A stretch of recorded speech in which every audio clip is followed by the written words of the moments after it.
সরল মুনাফা ও চক্রবৃদ্ধির মুনাফার অর্থাৎ চক্রবৃদ্ধির মূলধনের যে অঙ্কগুলো আছে খুব সহজ। তোমরা 2 থেকে 4 মিনিট অঙ্কটা দেখলেই করতে পারবে এবং পরীক্ষায় আনসার করতে পারবে। অঙ্কটি আগে দেখো। 4% হার মুনাফায় কোনো টাকার 2 বছরের সরল মুনাফা ও চক্রবৃদ্ধি মুনাফার পার্থক্য 1 টাকা হলে মূলধন কত? 1 টাকা হলে মূলধন কার? সরল মুনাফা এবং চক্রবৃদ্ধি মুনাফা যদি দুইটার পার্থক্য যদি 1 টাকা হয় তাহলে মূলধনটা কত এটা বাইর করতে বলছে। খুব সহজ একটি অঙ্ক। তোমরা এই মুনাফার অঙ্ক আসলেই খুব সহজ। তোমরা যদি একটু মনোযোগ দাও তাহলে সবাই এই অঙ্কগুলো পরীক্ষায় আনসার করতে পারবে। 4 মার্কের থাকলেও পারবে, 2 মার্কের থাকলেও পারবে, SQ অথবা CQ দুটোটাই আসতে পারে। তাহলে 4% হার মুনাফায় কোনো টাকার 2 বছরের সরল মুনাফা ও চক্রবৃদ্ধি মুনাফার পার্থক্য হচ্ছে 1 টাকা আর মুনাফার হার হলো 4%। মূলধন কত? আমাদের মূলধনকে আমরা কি দ্বারা প্রকাশ করি? মূলধনকে আমরা P দ্বারা প্রকাশ করি। তাহলে আমরা প্রথমে লিখব মনে করি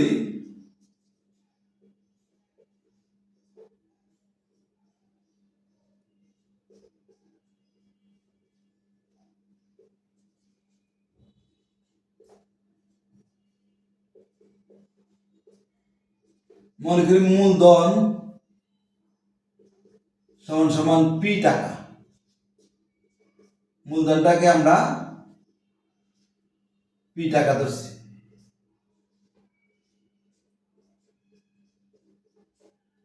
মনে করি মূলধন P টাকা আর 4% কি দেওয়া আছে? মুনাফার হার।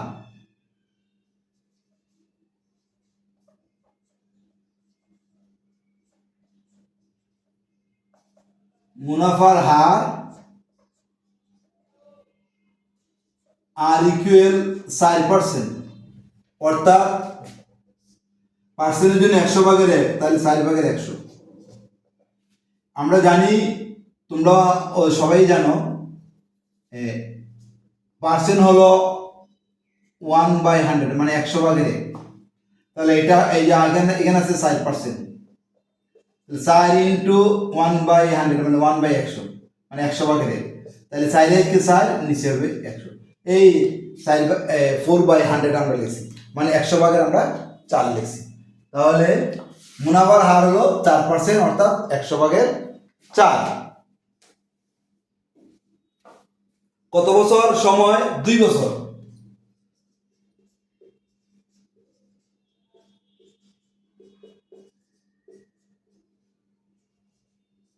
সময় হলো 2 বছর। তাহলে এখানে বাইরে করতে বলছে কি তোমাকে? সরল মুনাফা এবং মানে প্রথমে আমাকে সরল মুনাফা বের করতে হবে, এরপরে আমরা চক্রবৃদ্ধির মুনাফা বের করব। এই সরল মুনাফাটা আমাকে বের করতে বলছে। তাহলে সরল মুনাফার সূত্র তো আমরা জানি, I equal to PNR।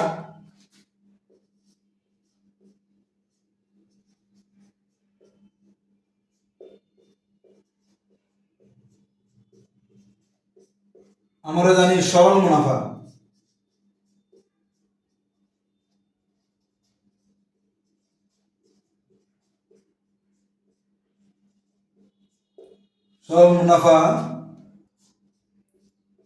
I equal PNR, এটা সরল মুনাফার সূত্র।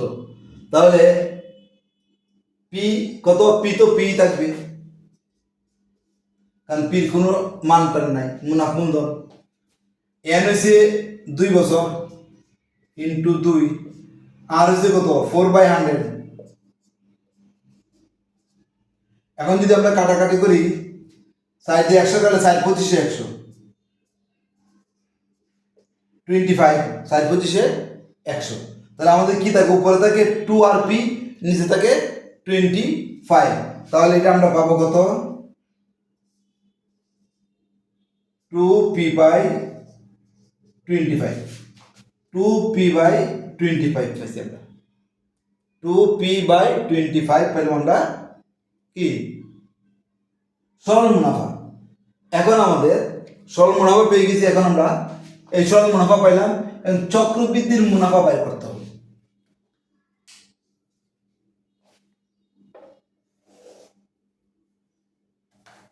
তাহলে চক্রবৃদ্ধির মুনাফা বাইর করতে হবে, কিন্তু চক্রবৃদ্ধির মুনাফা বাইর করার আগে চক্রবৃদ্ধির মুনাফার সূত্র আলাদা আছে। চক্রবৃদ্ধির আমরা মুনাফার সূত্র সরাসরি বাইর করব না, একটু জটিল হয়ে যায়। আমরা আগে চক্রবৃদ্ধির মূলধনটা বের করব।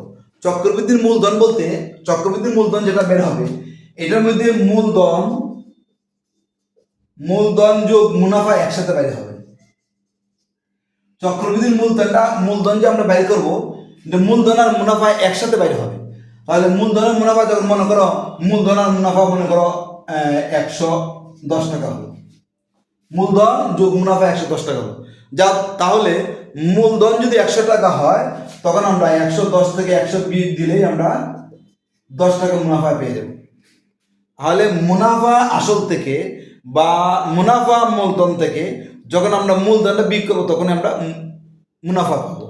আর সরাসরি একটা সূত্র আছে, চক্রবৃদ্ধির মুনাফা সরাসরি সূত্র লেখা যায়, লিখে অঙ্ক করা যায়। এটা একটু জটিল হয় বা তোমাদের একটু সমস্যা হতে পারে, বিধায় আমি আগে চক্রবৃদ্ধির মূলধনটা নির্ণয় করব। আমরা লিখবো, আমরা জানি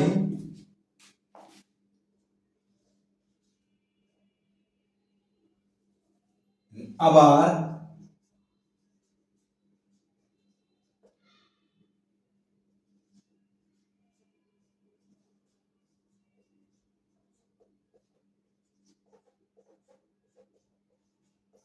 আমরা জানি চক্রবৃদ্ধি মূলধন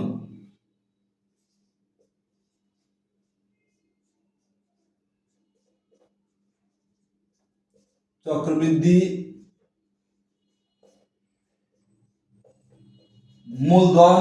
মূলধনকে সি দ্বারা প্রকাশ করা হয়, compound profit C equal to P 1 plus R power N. এটা হলো চক্রবৃদ্ধির মূলধনের সূত্র, C equal P 1 plus R power N. আমরা এখন পির মান বসাবো, পির তো মান নাই, এই যে মূলধন পি মানে পি 1 প্লাস আর এর মান কত 4/100, এন কত 2 বছর। তাহলে আমরা পির মান নাই, পি বসাই দিলাম, 1 ঠিক আছে, আর এর মান 4/100, এন এর মান হলো 2। আমরা এই জায়গায় কাটাকাটি করতে পারি, নাও করতে পারি, যে কোনোভাবে তুমি এই জায়গাটা তোমার সিদ্ধান্ত মতো তুমি করতে পারো। মনে করো 4 দিয়ে 100 কাটলে কত হয় 1/25, এরপর লসাগু নিতে পারো। আবার না কাটাকাটি করলে এইভাবেও লসাগু নিতে পারো। আমি এইভাবেই লসাগু নিয়ে নিই। এই 100 হলো লসাগু, 1 নিচে মনে মনে 1 আছে, 1 দিয়ে 100 ভাগ করলে 100 হবে, 100 দিয়ে 1 গুণ করলে 100। দেখো বুঝুনি, 1 এর নিচে কিন্তু মনে মনে 1 আছে, 1 আর এই 100 লসাগু হচ্ছে 100, নিচের 1 দিয়ে অর্থাৎ হর দিয়ে ভাগ করার পরে যে ফলে যে ভাগফলটা হয়, এই ভাগফল দিয়ে উপরে লবকে গুণ। তাহলে 1 এর নিচে যদি 1 হয়, 1 দ্বারা যদি আমরা 100কে ভাগ করি তাহলে তো 100ই হবে, 100 দ্বারা 1 দিয়ে গুণ করলে 100ই হবে, প্লাস 100 দিয়ে 100 ভাগ করলে কত হয় 1 দিয়ে 4 এর গুণ করলে 4 একে 4, এখানে হলো 2 পি। তাহলে 100 আর 4 যোগ করলে হবে 104, এখানে হবে 100। এখন এই জায়গাটা আমরা ক্যালকুলেটর দিয়ে ভাগ করে নিতে পারি। 104 ভাগ 100, তাহলে কত 1.04। এইভাবেও আমরা লিখতে পারি, মনে করো এটা 1.04 হোল স্কয়ার। তাহলে এই হোল স্কয়ার যদি আবার গুণ করি, এখানে হোল স্কয়ার যেহেতু আছে, তাহলে আমার বাইরে হয় 1.0816। আমরা এটা বাইর করব না, আমরা এটা একটু অন্যভাবে করি। আমি ক্যালকুলেটরও যে তোমরা করতে পারো, এই কাটাকাটিটাও দেখাবো। এখন দেখো একটু ভিন্নভাবে করি, ইন্টু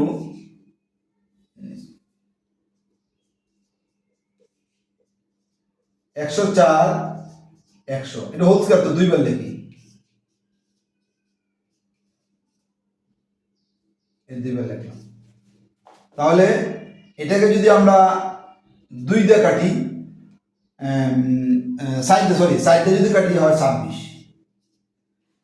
7 2 8, তাকে 2 আর 24 424, এটার সাইডে কাটলে 100 সাইডে কাটলে হয় 25, 100 সাইডে কাটলে হয় 25, এই 100 সাইডকে সাইডে কাটলে হয় 26 আর 100 কে সাইডে কাটলে হয় 25।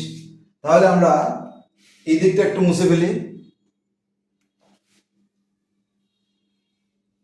আমরা সরল মুনাফাটা লিখে দিই। সরল মুনাফা তো কত, পি বাই এত, সেটা হলো সরল মুনাফা, এটা সরল মুনাফা, এই পি বাই 20 আমি এখানে লিখে রাখি। সরল মুনাফা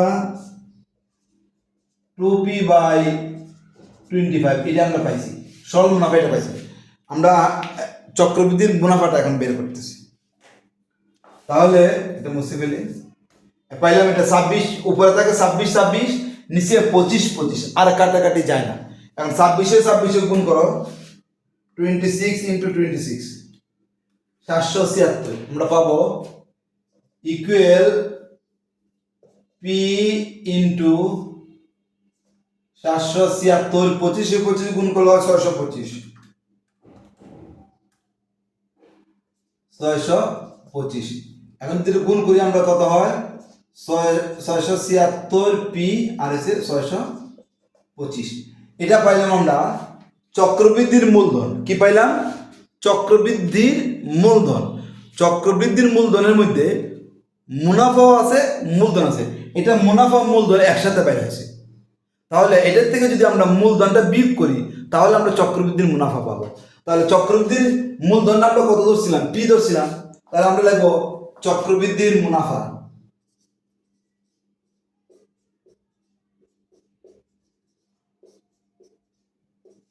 চক্রবৃদ্ধির মুনাফা, এটার মধ্যে মুনাফা প্লাস মূলধন একসাথে, তাহলে এটার থেকে যদি আমি মূলধনটা বিয়োগ দিই, অর্থাৎ 6 7 6p আর 625 মাইনাস পি, আমরা বিয়োগ করতেছি,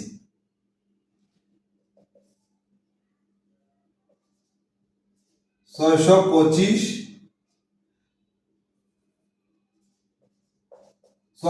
দিয়ে 625 ভাগ করলে 1 হয়, 1 দিয়ে এটাকে যদি গুণ করি তাহলে এটাই হবে 676 পি, মানে হর দিয়ে ভাগ করার পরে যে ভাগফল হয়, ভাগফল দিয়ে লবকে গুণ, 625 আর এখানে মনে মনে আছে 1, পি এর নিচে 1 আর 625 এর লসাগু 625, 625 দিয়ে 625 ভাগ করলে 1 দিয়ে এত গুণ করলে এত, মাইনাস এটার নিচে আছে 1, 1 দিয়ে 625 ভাগ করলে হয় 625, 625 দিয়ে পি এর গুণ করলে হয় 625 পি। এখন বিয়োগ করো, 625 676 পি থেকে 625 বিয়োগ, 676 বিয়োগ 625, 51 পি হয়, 51 পি বাই 625, এটা পাইলাম আমরা চক্রবৃদ্ধির মুনাফা পাইছি। এখন আমরা পাইছি কি, চক্রবৃদ্ধির মুনাফা আর সরল মুনাফা কত, 2p বাই 25। তাহলে আমি এটা মুছে ফেলি, তাহলে দুইটা মুনাফা আমি পেয়ে গেছি। কয়টা মুনাফা পাইছি, সরল মুনাফা আর চক্রবৃদ্ধির মুনাফা। এটা ছিল চক্রবৃদ্ধির মূলধন, অর্থাৎ এটার মধ্যে মুনাফাও আছে মূলধন আছে, মুনাফা মূলধন একসাথে। তাহলে এটার থেকে যদি আমি মূলধনটা পিটা বাদ দিই তাহলে আমি মুনাফা পাবো।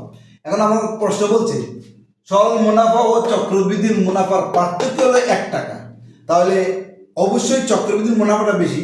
চক্রবৃদ্ধির মুনাফা থেকে সরল মুনাফা বিয়োগ করলে সমান সমান আমরা 1 টাকা লাগবে প্রশ্ন মতে।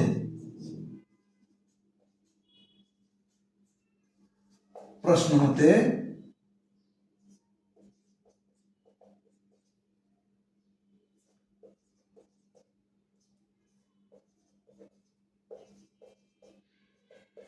দেখো চক্রবৃদ্ধির মুনাফা বিয়োগ সরল মুনাফা, মানে চক্রবৃদ্ধির মুনাফা আর সরল মুনাফার মধ্যে পার্থক্য হলো 1 টাকা।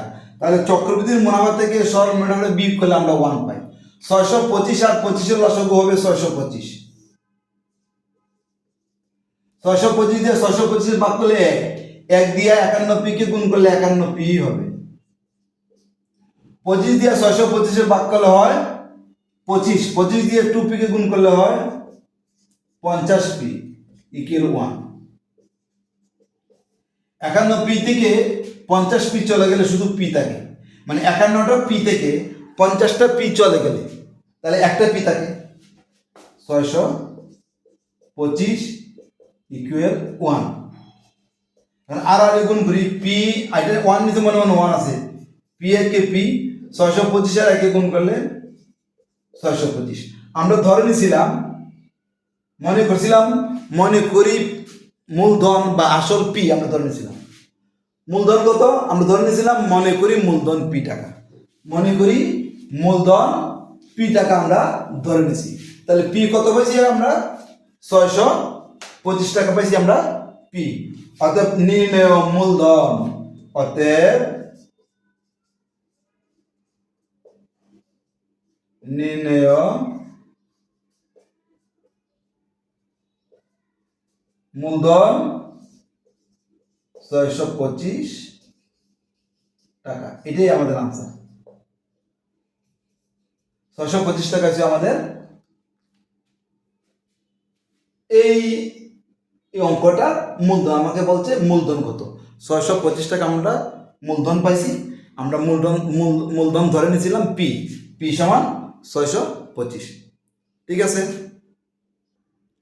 তাহলে আশা করি অঙ্কটা তোমরা বুঝতে পারছো। আজকের মতো এখানে, আমরা অন্য কোনো দিন আবার অন্য কোনো অঙ্ক নিয়ে তোমাদের সামনে উপস্থিত হব। সেই পর্যন্ত তোমরা সুস্থ এবং ভালো থাকো।